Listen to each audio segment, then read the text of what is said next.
आज से नवरात्र की शुरुआत हो रही है और आज से जीएसटी में राहत की शुरुआत भी हो गई। यानी आज से जीएसटी की नई दरें लागू होंगी, यानी घटी हुई दरें लागू हो जाएंगी। जीएसटी का ये नया स्लैब तब लागू हो रहा है जब सामने बिहार में विधानसभा का चुनाव है। इसलिए अब चर्चा इस बात पर है कि जीएसटी में राहत का जो दांव मोदी सरकार ने चला है, उसका 1 महीने बाद हो रहे विधानसभा चुनाव पर क्या असर पड़ेगा। क्या जीएसटी में छूट बिहार में चुनावी मुद्दा होगा, गेम चेंजर साबित होगा?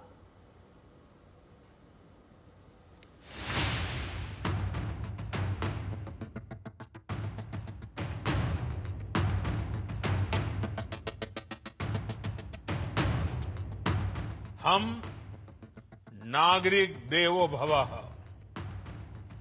नागरिक देवो भवः के जिस मंत्र के साथ आगे बढ़ रहे हैं, नेक्स्ट जनरेशन जीएसटी रिफॉर्म में इसकी साफ झलक दिखाई देती है। अगर राजनीति में टाइमिंग मायने रखती है तो यह किसी मास्टर स्ट्रोक से कम नहीं। सितंबर से जीएसटी की नई दरें लागू हो रही हैं। अक्टूबर में दिवाली और छठ जैसे बड़े पर्व हैं और नवंबर में बिहार का विधानसभा चुनाव। बिहार की अब तक की चुनावी तस्वीरों ने तकरीबन ये साफ कर दिया है कि मुद्दों की मोर्चाबंदी में कौन कहां खड़ा है।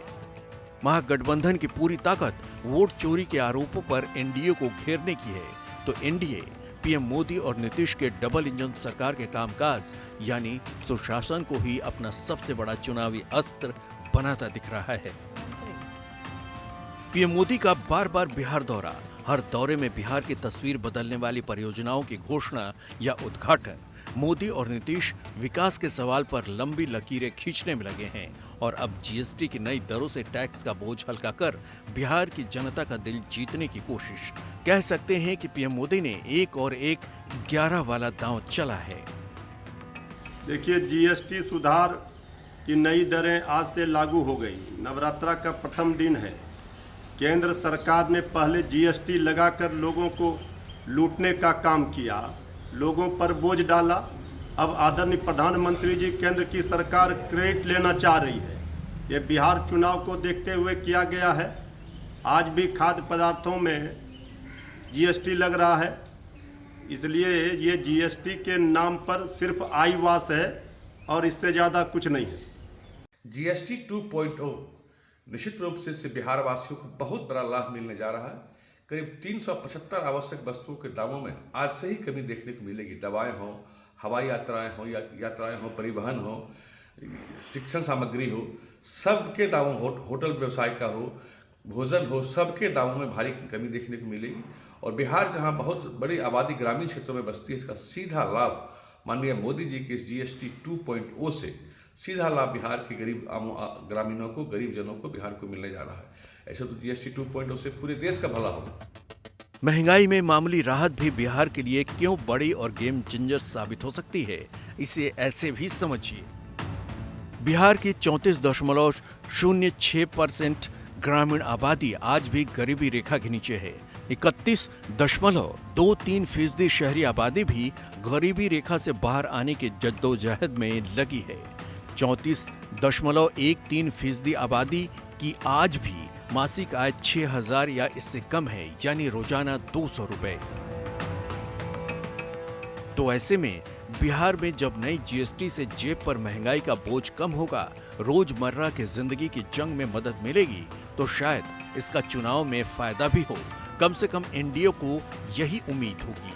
लेकिन फिर विपक्ष के पास भी ये बताने और समझाने का मौका तो है ही कि आखिर नीतीश के लंबे कार्यकाल के बाद भी बिहार इतना मजबूर और मदद का मुहताज क्यों है। शशि भूषण के साथ रोहित सिंह, पटना, आज तक। संजय शर्मा मेरे सहयोगी जुड़ गए हैं तमाम जानकारी के साथ। संजय, सिर्फ बिहार चुनाव में ही मददगार नहीं होगा, इसके दूरगामी परिणाम देख रहे हैं प्रधानमंत्री और उनका फोकस यहाँ पर कंज्यूमर, कस्टमर है, जो उनका वोट बैंक भी है और उनकी जनता भी है। जी हाँ, बिल्कुल। दूरगामी परिणाम तो ये है कि जैसे ही इलेक्शन कमीशन यहाँ जाएगा तो इलेक्शन कमीशन पटना की यात्रा के साथ ही ये एक पीठिका लिखी जाएगी, भूमिका लिखी जाएगी, जिस भूमिका से बिल्कुल स्पष्ट हो जाएगा कि बिहार में विधानसभा चुनाव की घोषणा कब होनी है। आ रही है आपकी आवाज़? बोलिए आप संजय। ठीक है, संजय संपर्क फिलहाल कट गया, लेकिन इस बीच आपको बता दें कि प्रधानमंत्री ने कल राष्ट्र के नाम संबोधन किया और इसमें खास तौर पर फोकस कंज्यूमर को रखा। उन्होंने कहा कि ये एक उत्सव है और ये बचत उत्सव आज से शुरू हो रहा है, यानी कि ये जो लागू होना था 22 सितंबर से लागू हो चुका है। लेकिन इस बीच इसे बिहार चुनाव से भी जोड़कर देखा जा रहा है। विपक्ष लगातार निशाने पर सरकार को ले रही है। उनका कहना है कि बिहार चुनाव में वोट जुटाने के लिए ये एनडीए की स्कीम है। अब देखना ये होगा कि 2 टैक्स स्लैब जो कम कर दिए गए हैं उसके आने वाले वक्त में क्या कुछ लाभ मिलते हैं। तो देखिए, जीएसटी में छूट से बीजेपी को कितनी उम्मीदें हैं, इसका अंदाजा आप इसी से लगा लीजिए कि जीएसटी की नई दरें लागू होने से पहले खुद प्रधानमंत्री मोदी ने राष्ट्र को संबोधित किया। उन्होंने बड़ी बातें क्या क्या कही, सुनिए। हम नागरिक देवो भवः, नागरिक देवो भवः के जिस मंत्र के साथ आगे बढ़ रहे हैं, नेक्स्ट जनरेशन जीएसटी रिफॉर्म में इसकी साफ झलक दिखाई देती है। अगर हम इनकम टैक्स में छूट और जीएसटी में छूट को जोड़ दें तो 1 साल में जो निर्णय हुए हैं उससे देश के लोगों को 2.5 लाख करोड़ रुपए से ज्यादा की बचत होगी। और तभी तो मैं कह रहा हूं ये बचत उत्सव है। इस साल सरकार ने 12 लाख रुपए तक की इनकम को टैक्स फ्री करके एक उपहार दिया।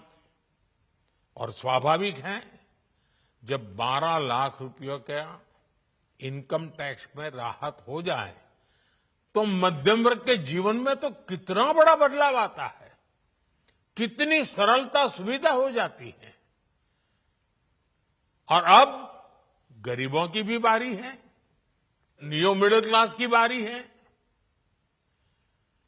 अब गरीब को, न्यू मिडिल क्लास को एक तरह से डबल बोनांजा मिल रहा है। जीएसटी कम होने से अब देश के नागरिकों के लिए अपने सपने पूरे करना और आसान होगा। जीएसटी में राहत से होने वाले राजनीतिक असर को विपक्ष बखूबी समझ रहा है, इसीलिए इस पर तनातनी तेज है। देखिए, जुलाई 2017 में जीएसटी पहली बार लागू हुआ। तभी राहुल गांधी जी ने कहा, कांग्रेस पार्टी ने कहा, यह गब्बर सिंह टैक्स है। यह टैक्स ना नाइदर गुड है या सिंपल है, सरल नहीं है, अच्छा टैक्स नहीं है, ये खतरनाक रहेगा हमारी अर्थव्यवस्था के लिए। नोटबंदी के बाद ये दूसरा झटका लगेगा। 8 साल हुए हैं, 8 साल उन्होंने ये माना नहीं। हम मांग करते रहे जीएसटी में सुधार लाइए, दूसरा अवतार जीएसटी का लाइए, उन्होंने बात सुनी नहीं। ट्रंप के टैरिफ के बाद, तारीफ नहीं मिली ट्रंप से पर टैरिफ मिली। जब टैरिफ मिला और मुसीबत आई, मजबूरी में उनको ये नया जीएसटी सिस्टम लाना पड़ा और आज एक त्योहार के माफिक मना रहे हैं। 8 साल देरी हो गई है जीएसटी लाने में। जिस तरीके से महंगाई की मार थी, मुझे याद है मैं जब से पहली बार मैंने शपथ लेने के बाद कार्यभार मैंने संभाला था खाद्य प्रसंस्करण विभाग का, इस क्षेत्र से जुड़े हुए जितने भी व्यापारी थे, जितने भी इंडस्ट्री लीडर्स थे, उनकी पिछले साल सवा साल में सिर्फ एक ही मांग रही थी जीएसटी रेट्स को रिवाइज करने की। जिस तरीके से अलग अलग स्लैब्स में जीएसटी रेट्स बटे हुए थे, जिसकी वजह से इंडस्ट्री को भी इस बात का एहसास होता था कि इसको कम टैक्स के दायरे में लाया जा सकता है। ऐसे में मैं मेरे प्रधानमंत्री का, वित्त मंत्री साहिबा का मैं विशेष तौर पर अपनी तरफ से, अपनी पार्टी की तरफ से, बिहार वासियों की तरफ से, देशवासियों की तरफ से मैं धन्यवाद करता हूं कि इस बड़ी मांग को उन्होंने स्वीकार किया। और जिस तरीके से टैक्स में जीएसटी स्लैब्स में इन्होंने सिर्फ 2 दरों के बीच ही इसको रखा और जिसमें अधिकांश चीज़ें, खास तौर पर मेरे विभाग से जुड़ी हुई जितनी चीज़ें हैं उसमें 90% प्लस चीज़ें ऐसी हैं जो 5% या उसके कम 0% के दायरे में आई हैं। मुझे लगता है ये कंज्यूमर्स को एक बहुत बड़ी राहत है। कुल मिलाकर के चीज़ें सस्ती होंगी। एक मोटे अनुमान के अनुसार लगभग 15 से 20% कीमतों में कमी आनी चाहिए और वो कीमतों में कमी जो है उसको सीधा उसका लाभ उपभोक्ता को मिलना चाहिए।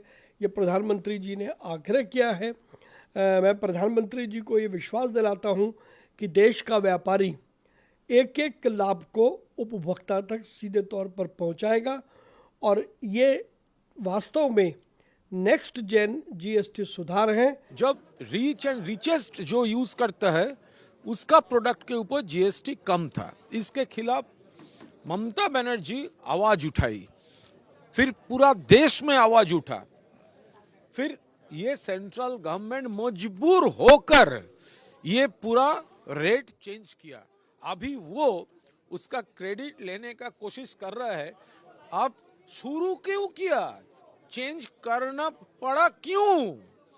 क्योंकि आपका टैरिफ एंटी पीपल था और ममता बनर्जी और तृणमूल कांग्रेस पॉइंट आउट करके दिखा दिया आपको चेंज करना पड़ेगा और आप लोग किया। तो इसीलिए ये चेंज जो भी वो रिलीफ का बात है उसका क्रेडिट तो ममता बनर्जी और ऑल इंडिया तृणमूल कांग्रेस का है। देखिए, जो जीएसटी लगी हुई थी यकीनन बहुत भारी भरकम थी। अभी उसकी स्लैब के अंदर गिरावट की है और अब उसको 28% को ख़त्म करके 5 से 18 किया है। तो बिल्कुल हम तो चाहते हैं कि आम जनता की ज़रूरत को देखते हुए और जिस प्रकार से एक महंगाई का बोझ पूरे देश के नागरिकों पर पड़ रहा था तो कम होना चाहिए।